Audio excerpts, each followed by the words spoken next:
Namaskar and welcome to day 4 of our journey on the Dhanurmaasa spiritual group. Now, there are times when we feel that we have so many problems, and because we have these problems, our mind is preoccupied with them, and we don't have the time or the inclination to think of God or to do spiritual practice. Now, saying something like this is like, you're planning to go on a long journey in your car and you say that you don't have time to do the servicing or to check if your brakes are all right. So, it is important for us to understand that even to solve our problems, God's grace can definitely help. Now, many times we don't understand what is the type of problem, and the solutions we try to find may not match the type of problem. Problems generally are said to be at three levels. They may be physical level problems, they may be psychological level problems, and there can be spiritual level problems. Physical and psychological level problems we can recognize very easily, right?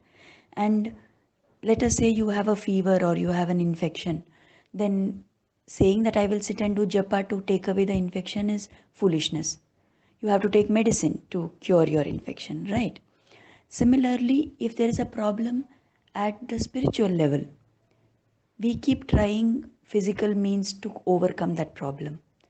Now, how do you recognize if something is a spiritual problem or not? Generally, it is said that if, despite the best of your efforts, the problem continues to persist and you're not able to find a solution to it no matter what you try, then it is considered as a spiritual problem. Now, to be able to overcome such spiritual problems, we need a spiritual remedy, and that can be given to us by somebody who is really an authority in the spiritual field. But then the problem is that nowadays you don't know who is really genuine spiritual person, who is a genuine guru, who is not. So rather than go and try to find someone and get caught up in some mess, it is better that you should start doing your spiritual practice with utmost sincerity. When the time is right, you will find the right person who gives you the remedy that will solve your problem. Now, to be able to do your spiritual practice, you have to learn to accept the fact that certain problems arise because of your wrong actions, and certain problems arise because it is part of your prarabdha. It has come from some past birth, some actions that you have done there, right? So, when we start doing spiritual practice regularly and we learn to surrender even our problems to God, then there are a lot of benefits that will start coming our way.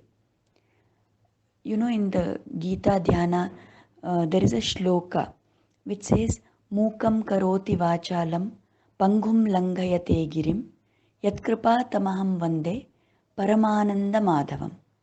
So, Lord Madhava, who is the source of all bliss and ananda, his grace can make the even a person who is dumb to be able to speak like a great orator.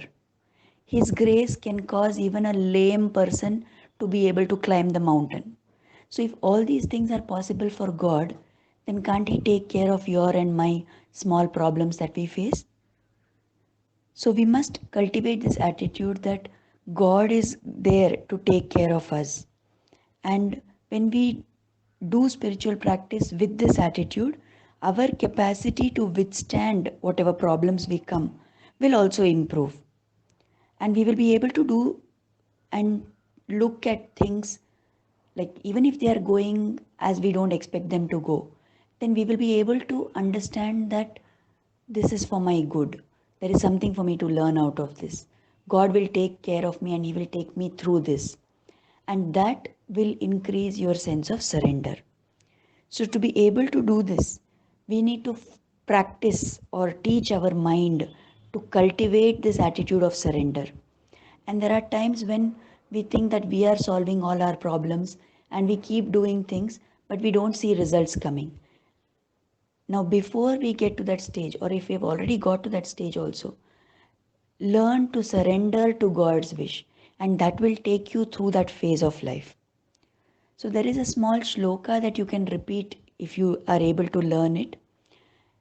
Today's activity will be learning the shloka and repeating it whenever you find that your mind is going back to thinking about your problems. So that shloka is Anyatha sharanam nasti tvameva sharanam mama tasmad karunya bhavena raksha raksha janardana. Now I have heard sometimes people using the names of other gods. Instead of Janardana, there are people who will say Parameshwara, there are people who will say Mahadeva. So it's okay. Whatever name of God you wish to insert there, you can say it. But whenever today you make a list of your problems and say this shloka and offer that to God and say that you take care of it. Visualize yourself giving up your problem at God's feet and ask Him to take you through that problem. Ask Him to give you the strength to face that problem. Ask Him to give you the remedy or to help you meet the person who will suggest the remedy for overcoming that problem. So I hope that you have been doing all the chanting, prarthana, kritagnyata, and certain other activities which I had expressed to you. Now, the thing is that all these, although they may be activities that I am telling on a particular day, it is not that you have to do them on just that day and forget about them the next day. They all have a kind of cumulative effect if you do them continuously every single day. So, what I have suggested today, reciting the shloka and surrendering your problems, surrendering all your issues to God. Please see that you do it today and continue doing it every day of your life too. I hope and pray that Krishna will give all of us the strength to sustain and continue in our spiritual practice and take care of us. Namaskar.